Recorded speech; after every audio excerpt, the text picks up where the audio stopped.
இனி சென்னை மாநகராட்சியில் மழை நீரே தேங்காது, அந்த அளவிற்கு நாங்க அதை பண்ணிட்டோம் இதை பண்ணிட்டோம் என்று 4000 கோடி ரூபாயை வீணடித்த விடிய அரசு தற்போது மீண்டும் ஒரு நாடகத்தை அரங்கேற்றி வருகிறது.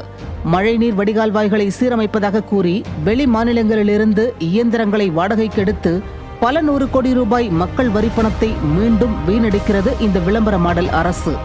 தெருக்களை தினம் தினம் சுத்தம் செய்ய வேண்டும், மழைநீர் வடிகால்வாய் மற்றும் சாக்கடை அடைப்புகளை மாதத்திற்கு ஒரு முறையாவது சுத்தம் செய்ய வேண்டும் என்ற அடிப்படை நிர்வாக பொறுப்பை கூட அறியாத திறனற்ற மாடல் அரசு மீண்டும் சீரமைப்பு என்ற பெயரில் கால்வாய்களை உடைத்து சாலைகளை சேதமாக்கி வருகிறது. ஏற்கனவே சென்னை குடிநீர் மற்றும் கழிவுநீர் அகற்றும் வாரியம் பொருளாதார நெருக்கடியில் சிக்கி சின்ன பின்னமாகி இருக்கும் சூழலில் உள்ளூர் வளங்களை பயன்படுத்தாமல் வெளி மாநில இயந்திரங்களை நாடி செலவை பெருக்குவதாக சமூக ஆர்வலர்கள் விமர்சிக்கின்றனர். மழைநீர் வடிகால் மேம்பாட்டிற்காக வட மாநிலங்களிலிருந்து 500க்கும் மேற்பட்ட இயந்திரங்களை வாடகைக்கு எடுத்துள்ளதால் சென்னையின் மழைநீர் பிரச்சினை தீருமா அல்லது கடன் சுமைதான் தீருமா என மக்கள் கேள்வி எழுப்புகின்றனர். தேர்தல் நெருங்க நெருங்க ஏற்பட்டுள்ள தோல்வி பயம் காரணமாக தன் உடன்பிறப்புகளுக்கு ஏதாவது செய்ய வேண்டுமே என எண்ணி இப்படி மக்கள் வரிப்பணத்தில் கமிஷனை பெற்று கரப்ஷன் செய்கிறார் ஸ்டாலின்.